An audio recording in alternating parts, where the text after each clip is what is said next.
Hello everyone.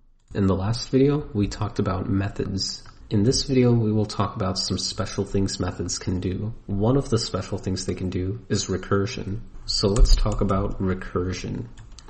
What is recursion? Recursion is when a method calls itself. So in recursion, there are two things that need to be satisfied.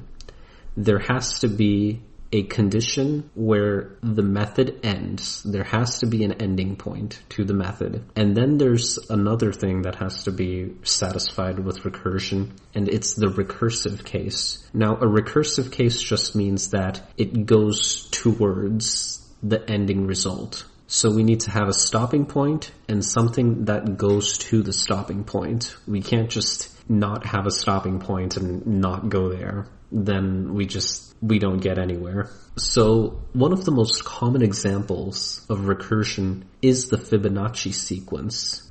So let's write a method using recursion that does the Fibonacci sequence. The Fibonacci sequence will return an integer, so public static int, and we'll just call it fib, which is short for Fibonacci.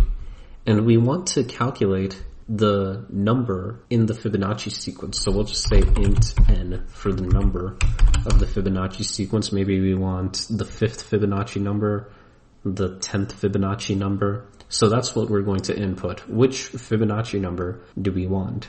So when do we stop the Fibonacci number? We stop the Fibonacci number if it's 0 or 1. If it's the 0 Fibonacci number, it's going to be 0. If it's the first Fibonacci number, it's going to be 1. If it's less than 0, then there is no Fibonacci number. So let's check for those first. So if n less than 0, then we'll just say return -1. Because -1 is not a Fibonacci number. -1, let's just say it's an error, because you can't have a negative Fibonacci number. So let's say else if n equals 0. Well, if n equals 0, then we know that our Fibonacci number is 0, so we return 0. And else if n is 1, then we return 1. So this is our stopping point. We know that if it's less than 0, it's an error. Let's just return -1. If it's 0, then we know it's the 0 Fibonacci number, so it's 0. If it's 1, then it's 1. If it's 2, then it's 0 plus 1. So how do we represent? We don't just want to keep going down saying if it's 2, then do 0 plus 1. If it's 3, then do 0 plus 1 plus 1. Because then that just becomes too much. So how can we use the definitions that we already have in order to reuse the function? So these are our stopping points. If it's less than 0, 0, or 1. So these are the stopping points. Now how do we write something that goes towards the stopping points? This might take some thinking, but we want to return fib of n minus 1 plus fib of n minus 2. Now let's think about this. What does this mean? Fib of n minus 1. That means let's say I put in a 3 here. So what this will tell me is I want fib of 3 minus 1, fib of 2 plus 3 minus 2 is 1. So fib of 1. So fib of 2 plus fib of 1. Well, fib of 1 is 1. So this will just be 1. But fib of 2, it's not less than 0. It's not 0. It's not 1. Fib of 2 will then become fib of 2 minus 1, which is 1, and fib of 2 minus 2, which is 0. So let's write this out in the comments.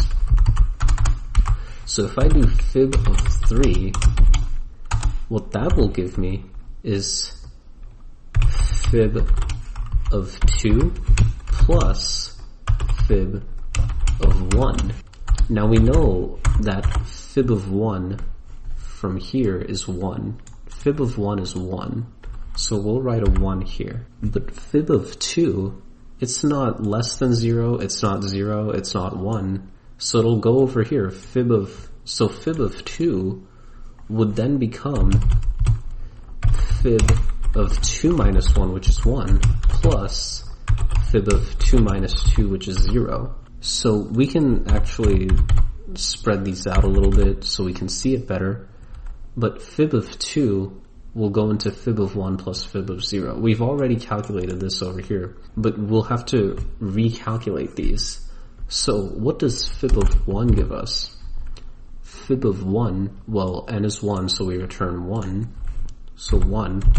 And then this will give us a plus, and then fib of 0, well, that's over here, returns 0. So now we've gone through all of them. So we have 1 plus 0. This is 1 equals 1. And these two calculations were for this. So now we know fib of 2 is equal to 1 because we got it from here.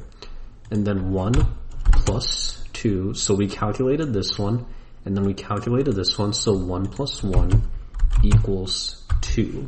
So this should be our final result if we do fib of 3. And this is what recursion is. So let's try to print this out. System.out.printf. And what do we want to print? We're going to print the output, which is an integer. So we're going to printf a %d. And we're going to be printing out fib of 3. And fib of 3 should give us a 2 from our example in the comments. So let's try to run this. And we get 2. 1 plus 1 is 2. Fib of 3 is 2. So we got the expected result. Now, for bigger numbers, this calculation is going to take a lot longer. If we try fib of 10, let's see how long this takes. It gives us 55. But if we go to 50, this might take a bit longer. Yeah, we can see it took a long time. It gave us a negative number because we got much higher than 2 billion, but we can see it took 43 seconds to calculate that. Now, why did it take such a long time? Even though it gave us a wrong answer, we'd have to change this to a long to be able to support it, since a long would give us numbers much bigger. So if we try to run it again, it will still take a very long time. So now we see our proper result, and it took 43 seconds to calculate that result. Now why did it take such a long time?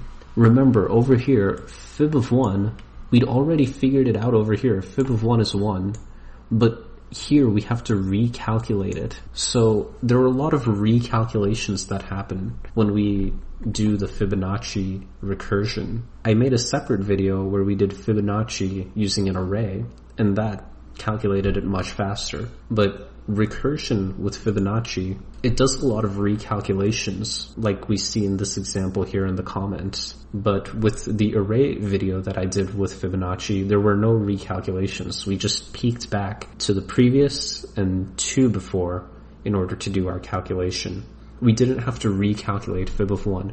Now imagine for like fib of 10, we'd have to do fib of 9 and fib of 8. Well, for fib of 9, we'd have to recalculate fib of 8 plus fib of 7. And for fib of 8, we'd have to recalculate fib of 7 plus fib of 6. Now, since these are done separately, the result of this one isn't known over here. So this has to be calculated again, and this has to be calculated again. And 7 is going to need 6 and 5, and 6 is going to need 5 and 4. This 7 is going to have to redo all the work that this 7 did. So that's why there are multiple recalculations, and that's why it takes about 43 seconds for the computer to calculate the Fibonacci number, because it's using recursion. And in recursion, it doesn't have the information that other function calls might have. So that's why we get such a long time for figuring it out. Now, what's another use of recursion? Well, we can do factorial with recursion. If you're not familiar with factorial, it's pretty much an exclamation point represented mathematically, which is, let's say we want 5 factorial, we would say 5 with an exclamation point. That's just 5 times 4 times 3 times 2 times 1. That's pretty much what a factorial is. It's just multiplying the next number down until you get to 1. So I'll just write fact. And same thing, we'll take in an input as a long. Our parameter is going to be a long and our output is going to be a long. So with a factorial, we want to say, okay, if our number is less than 1, if n is less than 1, then we'll just return -1 because that's an error. But actually, mathematically, we should probably say less than 0 is an error because 0 factorial is 1. There are probably other videos that explain why 0 factorial is 1, but for now, let's just say 0 factorial is 1. Else, if n equals 0, then we'll return 1.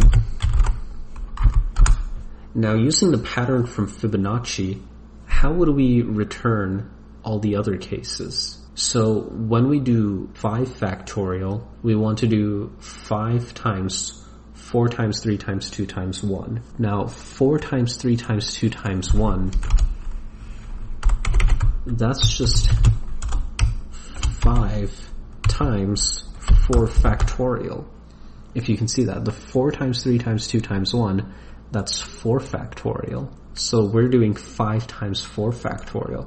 That would look like the number that we passed in, so 5, so n, so we would return n times, and then what is this, 4 factorial? Well, this is just the factorial of 1 less than it. So we'd write fact n minus 1. So 5 times 4 factorial, and then if we keep going, I'll write this type of comment.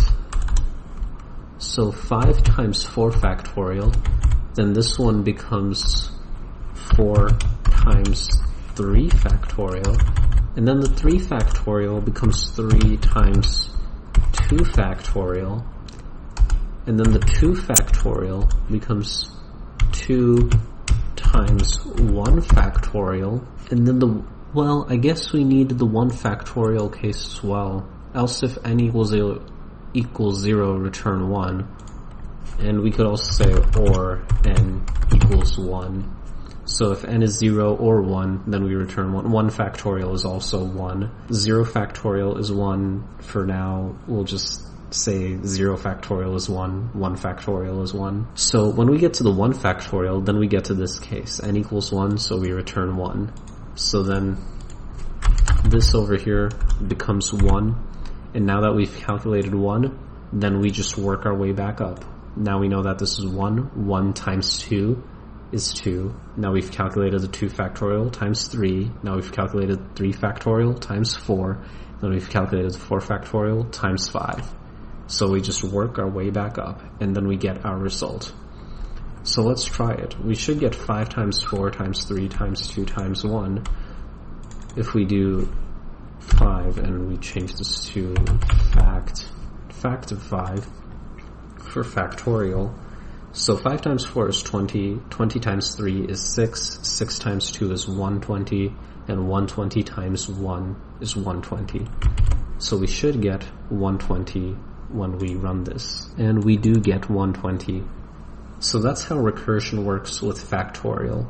This one's going to be much faster than the recursion for Fibonacci. Like if I try to do 50, because there's no recalculation over here. We're just going down. It's just 50 times 49 times 48 times 46, or 48 times 47 times 46, and so on. We're not recalculating 46 and 46 or anything like that. So this should go by really fast. And we get a very large number that's too big for even a long to hold, but the result came pretty fast. So let's try some smaller number like 30.